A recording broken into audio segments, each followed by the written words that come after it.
জীৱনত কিছুমান প্ৰশ্ন থাকে যাৰ উত্তৰ কেতিয়াও পোৱা নাযায়।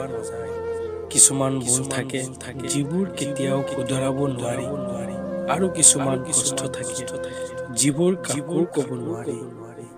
অৱহেলা শব্দটো বহুত সৰু, কিন্তু ই হ'ল সকলোতকৈ বেছি যন্ত্ৰণাদায়ক।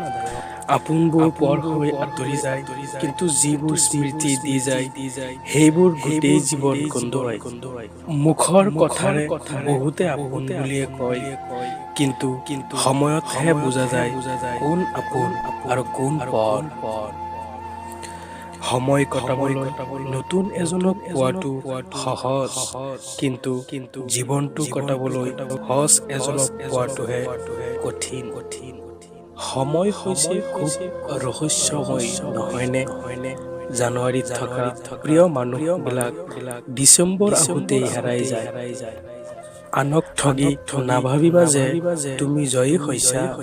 মনত ৰাখিবা, বিশ্বাসৰ মৰ্যাদা ৰাখিব নোৱাৰাটোৱেই জীৱনৰ ডাঙৰ পৰাজয়। জীৱনটো শুদ্ধ পথতে আছিল, কিন্তু ভুল আছিল জীৱন পথৰ লগুণ। জীৱনলৈ বহুতো মানুহ আহিব আৰু যাব, কিন্তু মনত ৰাখিব, আপোনাৰ বাবে যোগ্যজন সদায় থাকি যাব।